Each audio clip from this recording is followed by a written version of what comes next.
So first you were pessimistic. Yeah. When eventually that you were a housemate, what was the emotion?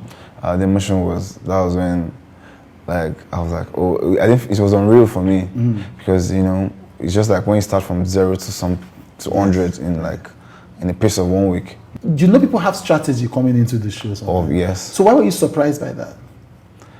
I mean, some strategies can be extreme. Right, okay, I get that. So I feel some of the strategies were too extreme. Right. So, and I feel like if you are trying to be strategic, don't hurt other people. Why did you leave the house? Okay. Exactly. Well, I mean, that was a great question. Well, I left the house because I was suffering from an anxiety attack. Right. And having suffered from an anxiety attack, I was breaking down. Right. Mentally.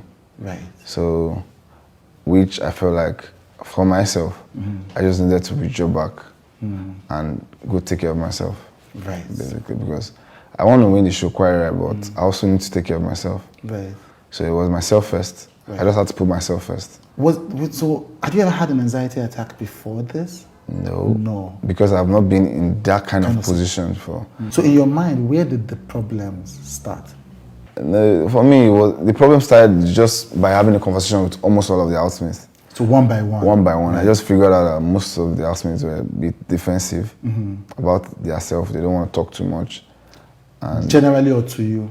No, I think generally. Okay, good. And I also forgot, at some point, I used to forget I was on TV. What made you decide? Because you've not had this experience before. I was confused. I don't want to like break down on national TV. Right. So for me, it was the best decision for me to make. Yeah. So I mean, I'm here now, and I always look forward to the future. Somebody looks at you, you're like, this hard guy now, sharp guy, you know. Then you say you were from the street, so you're like, now, which one is sharp guy and anxiety? How hard guy gets anxiety? That's like a different thing. When it comes to mental health, there's nothing like hard guy. It can hit anybody. So anxiety is part of life because I can be hard, not physically, but my mental state might not be hard.